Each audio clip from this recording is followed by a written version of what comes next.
또 가정폭력, 외도 등이라는 그 원인의 이야기를 듣게 됩니다. 얼마 전에는 흥미로운 그 연구 결과가 발표되었습니다. 집값이 이혼율에 미치는 원인이라는 그런 연구 결과가 발표되었는데요. 결론적으로 오르는 집값이 이혼율에 영향을 준다라고 흥미로운 결과도 나왔습니다. 이유가 왜인가 했더니 재산이 늘어나면서 이혼 시 부부가 나눠 가질 수 있는 재산이 늘어나기 때문에 이혼하는 그런 비율이 또 있다는 것입니다. 안타까운 사실이 아닐 수 없습니다. 재정 때문에 어떠한 이유 때문에 가정이 흔들리고 무너지고 깨지는 원인들이 많이 있음을 우리가 보게 됩니다. 그런데요, 가정이 무너지는 이유, 깨지는 이유, 근본적인 원인이 다른 데 있다는 것을 우리는 알아야 되는 것입니다. 우리가 흔히 추측하는 이러한 원인들은요, 어쩌면 1차 원인이 아니라 2차 원인이고 간접적인 원인이 될 수 있는 것입니다. 그렇다면 가정을 힘들게 하고 가정을 무너지게 하는 그런 근본적인 원인이 무엇일까요? 그건 바로 죄입니다. 하나님을 떠난 죄의 결과로 인해서 사람들이 미움이 싹트고 다투게 되고 갈라지게 된다는 것입니다. 우리는 성경을 통해서 이러한 그 근거를 많이 찾을 수가 있습니다. 실제로 인류의 조상 첫 부부가 누구였습니까? 아담과 하와였습니다. 그들은 하나님의 명령을 어기고 선악과를 먹었습니다. 죄를 짓고 어떠한 현상이 나타났습니까? 두려움이 생겼고 그들이 피했습니다. 부끄러움이 생겼습니다. 그리고 남에게 책임을 떠넘기는 비겁함이 생겼습니다. 실제로 아담은 자신이 그 과일을 먹은 것은 하나님이 지으신 하와 때문이고 그 하와를 만든 하나님 때문이라고 핑계를 둘러대면서 책임을 전가하는 모습을 보게 됩니다. 근데 아담이 원래 어떠한 고백을 했죠? 하와를 본 순간 뭐라고 했습니까? 창세기 2장 23절에 그는 이렇게 말합니다. 이제야 나타났구나. 이 사람 뼈도 나의 뼈, 살도 나의 살, 남자에게서 나왔으니 여자라고 부를 것이다. 개역개정에는 뭐라고 나있죠? 뼈 중에 뼈요, 살 중에 살이다. 감탄한 거예요. 너무나 감사의 표현을 한 것입니다. 근데 죄를 짓고 나니까 그 사랑스러운 그 사랑해야 될 대상이 어떠한 존재로 되었습니까? 저 여자 때문에, 저 사람 때문에 내가 지금 죄를 짓게 되었다라고 하나님께 그 원인을 그 여자에게 돌리고 있다는 것입니다. 죄가 들어옴으로 말미암아 부부 사이에 금이 가고 말았습니다.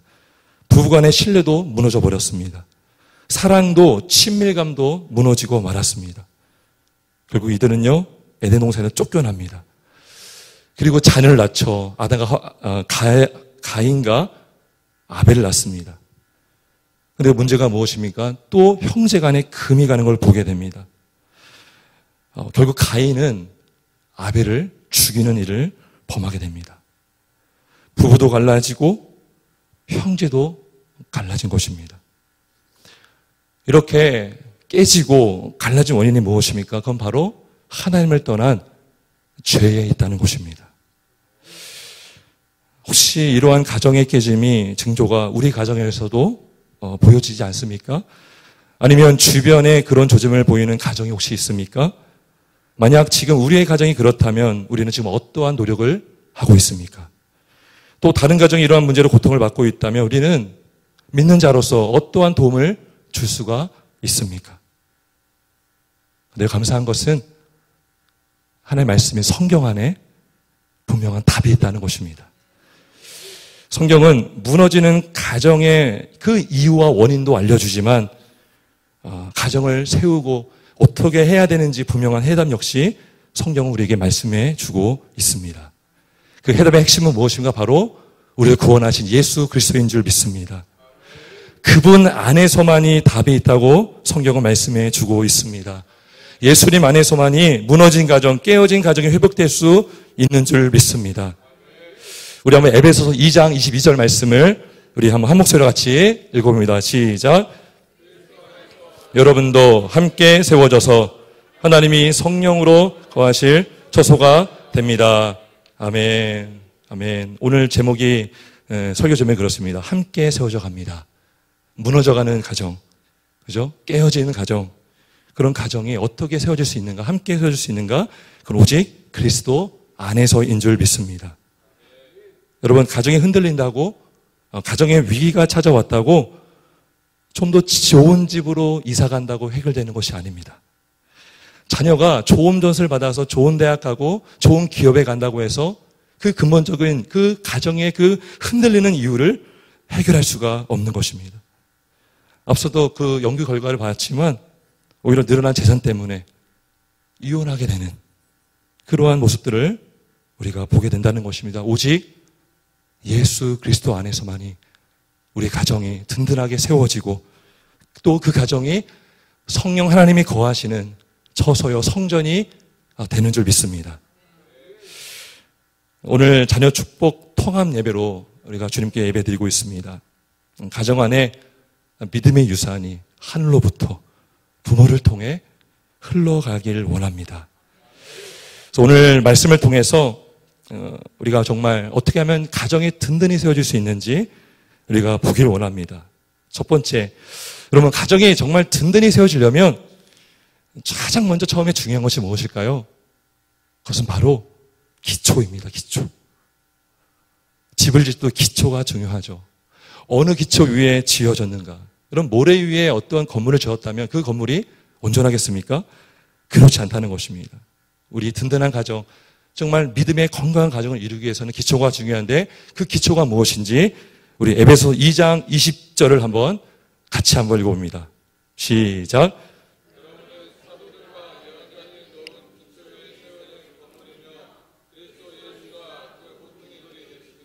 아멘.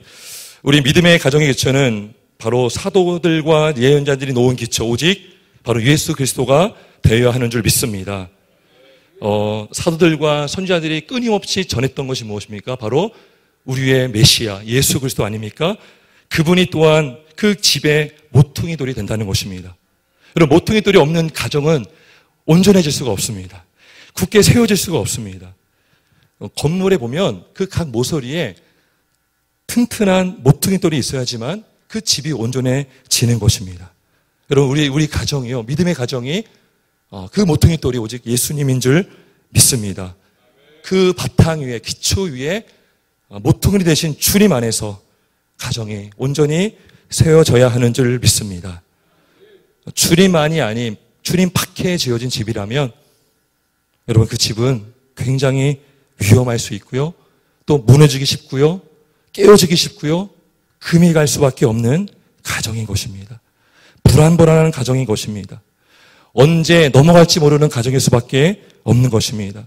조금만 고난이 와고 시련이 와도 남에게 그 탓을 전가하고 남에게 책임을 지우며 다투며 분리되는 가정이 될 수밖에 없는 것입니다. 여러분, 우리 가정의 기초가 어떤 재물도 아니고 어떠한 우리의 어떤 가문도 아니라 오직 예수 그리스도 안에서만 우리 가정이 세워질 수 있길 원합니다.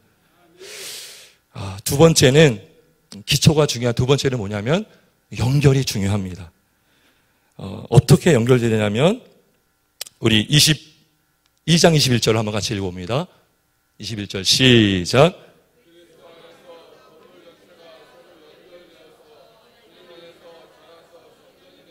아멘. 이제 기초가 분명하면 이제 연결되는 게 중요합니다. 우리는 어디에 연결되겠습니까? 주님께 연결되어야 있어야 되는 줄 믿습니다. 아빠만 아니라, 애만 아니라, 아내만 아니라 우리 모든 온 가족이 주님께 연결될 때 그 가정이 든든하게 세워진다는 것입니다. 연결된다는 건 무엇입니까? 주님과 연합되었다는 것입니다. 어떻게 온 가족이 함께 연합될 수가 있습니까? 온 가족이 주님을 영접해야 되는 것입니다. 주님을 나의 구주로 믿어야 되는 것입니다. 여러분, 단순한 지적인 동의가 아닌 것입니다. 나의 첫 인격이 예수님을 나의 구주로 모셔야 된다는 것입니다. 여러분, 지금 우리가 그리스도 밖에서 살았던 것, 밖에서 어떻게 해보려고 했던 것, 어떤 다른 것으로 우리 가정을 세워보려고 했던 그 노력을 다 버리고 다시 주님께 돌아와 주님께 붙어 있어야 된다는 것입니다. 집 나간 탕자가 회개하고 주께로 돌아왔던 것처럼 우리 모두가, 우리 가정이 주님께 다 돌아와야지 그때부터 회복이 되는 줄 믿습니다. 여러분, 주님께 붙어있는 자는요, 산자가 됩니다. 왜냐하면 주님이 생명이기 때문입니다. 여러분, 생명과 떨어진 자가 생명이 있겠습니까? 생명이 그런 주님과 멀어진 자가 어떻게 생명을 갖고 있겠습니까? 여러분, 살아있는 자만이 자라는 줄 믿습니다. 열매를 맺게 되는 줄 믿습니다. 살아있는 성전이 되는 줄 믿습니다. 아까 읽은 21절에 그리스도 안에서 건물 전체가 서로 연결되어서 주님 안에서 자라서 성전이 됩니다. 붙어있는 자만이 자라는 줄 믿습니다. 붙어있는 그 가정이 온전한 주님의 성전이 되는 줄 믿습니다. 여러분, 죽은 자는 자랄 수 없고요, 열매를 맺을 수가 없습니다. 주님의 뜻을 이루어나가는 귀한 도구가 될 수가 없습니다. 오직 주님 안에서 우리가 구원을 받고 주님과 하나가 되고 다시 사는 은혜가 있는 줄 믿습니다. 우리 에베소 2장 4절 말씀을 한번 같이 읽어봅니다. 시작.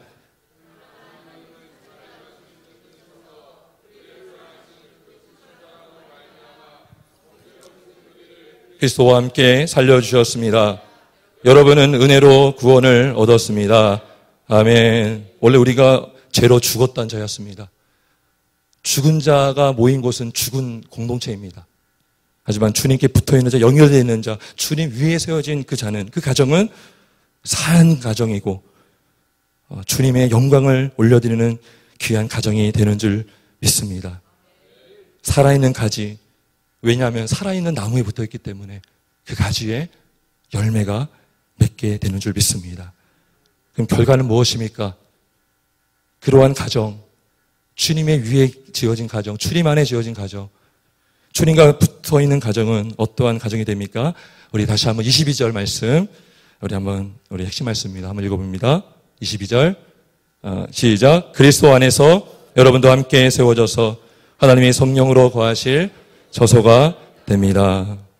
함께 주님 안에서 세워지는 가정이 되는 줄 믿습니다. 세워지는 것뿐만 아니라 그 안에 성령님이 거하시는 주회전이 된다는 것입니다. 여러분, 아빠만 붙어 있어도 안 됩니다. 엄마만 붙어 있어도 안 됩니다. 자녀들만 붙어 있어도 안 됩니다. 온 가족이 주님께 다 붙어 있을 때 그 가정이 온전한 가정이 되는 줄 믿습니다. 아이러니하게도요, 사역자나 직분자 가정이 이 부분에서 굉장히 약한 것을 보게 됩니다. 사역자, 직분자는 사역에 많이 집중을 하게 됩니다. 주님을 더 구하게 되고 찾게 되고, 근데 반면에 그 나머지 가족들은요, 그러지 못할 때가 있습니다. 그래서 어느 한편은 주님과 깊은 관계를 맺어나가고 사역에도 올인하는데 다른 한편에서는 그러지 못하는 때가 있다는 것입니다. 그러면 그렇게 되면요, 결국 어떤 모습이 되냐면 그 가정이 골고루 자랄 수가 없습니다. 함께 세워져 나가기가 어렵다는 것입니다. 제가 그런 고민을 했고요, 요즘도 하고 있습니다. 제 이제 큰아들이 이제 2학년입니다. 유년부 2학년이고 제가 이제 유년부 또 담당하고 있는 교육자인데요. 우리 아이가 예배 태도가 그렇게 안 좋아요. 물론 이제 잘 하는데 제가 아빠로서 볼 때는 좀 이렇게 이렇게 안 했으면 좋겠는데라는 모습이 자꾸 보인다는 것입니다. 근데 어느 날 하나님이 깨닫게 해주신 게 있는데 이런 마음을 주셨어요. 왜 너는 주일학교 열심히 한다면서 사역을 한다면서 왜 정작 너의 자녀의 영혼은 돌보지 않느냐? 또 왜 아내의 영혼을 돌보지 않느냐? 라는 마음을 주셨습니다. 전 되게 놀랐습니다. 그러고 나서는 이제 아내와 또 우리 애들을 위해서 기도를 하기 시작했습니다. 저는 그전에는 사역자이기 때문에 가족을 위한 기도는 사치라고 생각을 했던 것 같습니다. 물론 그의 나라와 그의 의를 구하면 그 모든 것을 다 더해준다 주님은 약속하셨습니다. 근데요, 정말 중요한 건 내 영혼도 되게 중요하고 내 영혼을 잘 점검해야 되잖아요. 그리고 내 남편, 내 아내, 우리 자녀들이 정말 어떻게 주님 안에 서가고 있는지 우리가 정말 봐야 된다는 것입니다. 그들을 위해서 기도를 해야 된다는 것입니다. 그럴 때 온 가족이 주님께 연결되고 함께 지어져가는 주님의 성전이 되는 줄 믿습니다. 여러분, 우리의 가정, 여러분의 가정은 어떻습니까? 부모의 나만 온전히 예배하고 자녀들은 지금 공부에 집중해야 할 때라고 여기진 않습니까? 나만 믿음이 충만하면 나로 인해 가정이 든든히 세워진다고 여기지는 않습니까? 그런데 그렇지 않습니다. 내가 아무리 믿음이 충만해서 믿음이 연약한 그 가족 때문에 그 가정은 흔들릴 수가 있는 것입니다. 많은 공격을 받을 수가 있는 것입니다. 가정은 쉽게 흔들릴 수밖에 없는 것입니다. 여러분, 먼저 우리 가까운 가정에 우리 가족을 돌볼 수 있는 저와 여러분 될 수 있길 주의 이름으로 축원합니다. 우리 가족 모두가 서로 주님께 붙어 있는지 확인하고 점검해야 하는 줄 믿습니다. 여러분, 가정도요, 교회입니다. 하나님이 가장 처음 세우신 교회 공동체가 가정입니다. 여러분, 가정의 교회라고 했을 때 어떠한 팔만 이만한 가정을 주님 원치 않으십니다. 코만 이만한 가정 원치 않으십니다. 여러분, 온 가정이 골고루 주님께 붙어 있어서 잘 자라서 함께 지어져가는 가정을 주님은 기뻐하는 줄 믿습니다. 며칠 전에 라디오를 듣다가요, 유대인들의 가정에 대한 이야기를 들었습니다. 우리나라는요, 세대 간의 소통이 잘 안 되잖아요. 한 가정 안에서도 아빠와 부모와 자녀 간의 대화가 안 되고, 한 직장 안에서도 상사와 젊은 신입사원, 젊은 청년들 간의 대화가 안 되는 이 시대 속을 살고 있습니다. 하나 되기가 너무나 어렵습니다. 그런데 반면에 유대인들은요, 3대, 4대 다 잘 통합이 된다고 합니다. 그 원인이 뭔가 했더니 그 3대가 모두 바라보는 그 분이 같다는 것입니다. 식구 모두가 하나님을 바라보니까 대화의 주제도 신앙으로 결부가 되어서 식사할 때도 신앙 얘기, 함께 어딜 가든지 하나님의 은혜를 이야기하게 된다는 것입니다. 그렇다면 여러분, 그들은 예수님을 알지 못하지만 예수님으로 인해 우리 구원받은 우리라면 그리스도의 나면 어떻게 하겠습니까? 더더욱 주님 안에서 주님과 붙들려서 주님과 연결되어서 오직 우리가 주님 안에서 잘하는 것을 기뻐하며 나아가야 되지 않겠습니까? 가정보다 모퉁이도 되시는 그리스도에 연결되어서 우리가 하나 되는 가정이 되어야 되지 않겠습니까? 그러한 가정이 되길 주의 이름으로 축원합니다. 여러분, 우리 힘으로 이러한 견고한 가정은 세워질 수가 없습니다. 지금 우리가 들었고 말씀을 통해 알았지만 때로는 내 힘으로 하려고 하지만 그렇게 될 수가 없습니다. 여러분, 오직 하나님이 도와주시고 세워져야 이러한 가정이 되는 줄 믿습니다. 우리 시편 127편 1절을 한번 같이 읽어봅니다. 127편 1절 시작.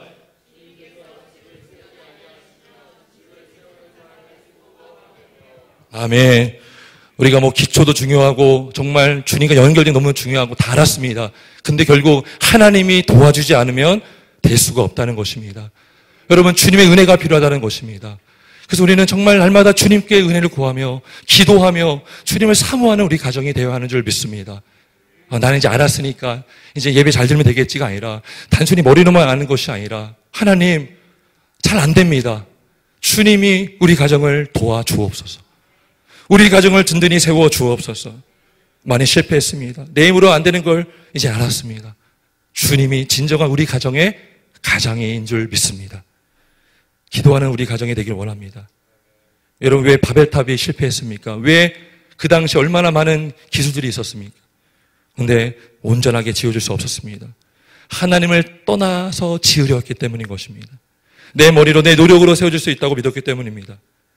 그리스도 안에서 지은 것이 아니라 인간의 욕심과 교만 안에서 지으려고 했기 때문에 그 탑은 결코 지어질 수 없는 그러한 것이었습니다. 오직 주님 안에서 주님이 세우시는 우리 가정이 되길 원합니다. 물질 위해서가 아니라 어떤 가문 위해서가 아니라 나의 학벌 위해서가 아니라 우리 가정의 우리 자녀의 학벌 위해서가 아니라 온 가정이 주님 안에서 함께 세워져가는 그런 가정이 되길 원합니다. 베드로전서 2장 5절을 한번 화면을 띄워주십시오. 한번 같이 읽어봅니다. 시작.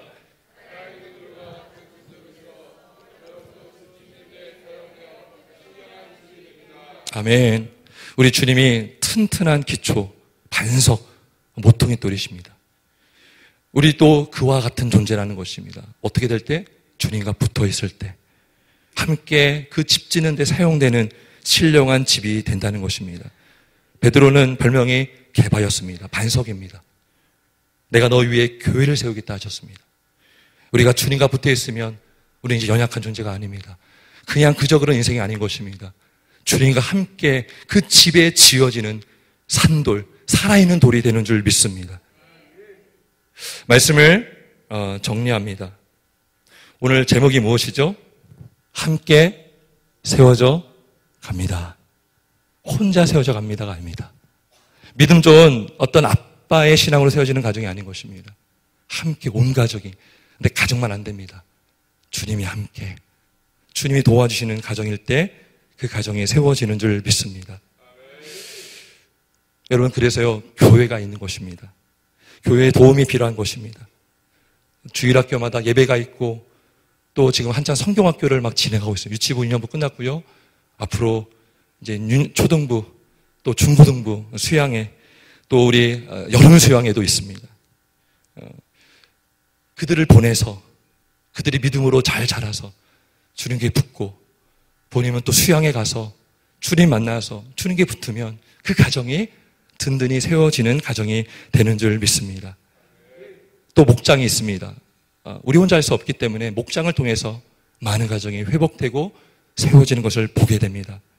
믿지 않은 남편들이 주께로 돌아오고 있습니다. 믿지 않은 남편들이 목자가 되어지고 있습니다.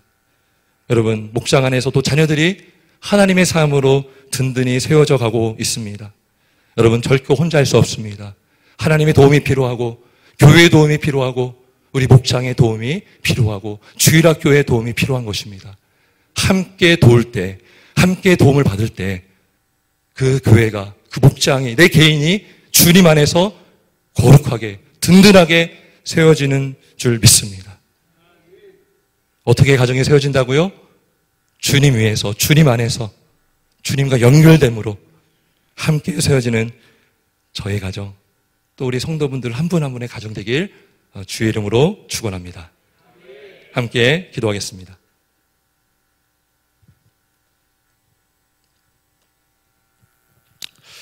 우리 한번 시간, 우리 말씀을 생각하면서 우리 한번 기도하길 원합니다. 우리의 가정은 어디 안에 세워져 있습니까? 어디로 이사하려고 합니까? 많은 사람들은 막 땅값이 오르를 지어, 또 학군이 좋은 지어, 그런 곳을 관심이 많습니다. 근데요, 중요한 것은 우리가 어디 안에 있는가? 우리 가정이 어디 안에 세워져 있는가? 우리 가정의 기초가 무엇으로 되어 있는가? 우리 가정이 다 어디에 연결되어 있는가? 이것이 중요한 줄 믿습니다. 하나님, 내 힘으로, 내가 부모라면 내 힘으로 우리 가정을 세우려고 했던 나의 교만, 나의 무지함을 불쌍히 여겨 주옵소서. 우리가 주님을 믿지 않고 회개하지 않으면 주님께 붙어 있을 수가 없습니다.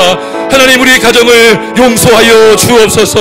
나의 죄악을 용서하여 주옵소서. 내가 자녀라면, 내가 부모라면 각자 내가 갖고 있는 연약함이 있습니까? 나의 죄악이 있습니까? 이 시간 회개함으로 주님을 바라보는 시간 되길 원합니다. 주여, 나의 죄악을 용서하여 주시옵소서. 내 안에 주님 안에 세우려고 하지 않고 내 머리로 내 물질로 세우려고 했습니다. 주님, 나의 연약함을 불쌍히 여겨 주옵소서. 이 시간 주여 세례치며 말씀을 기억하며 기도하겠습니다.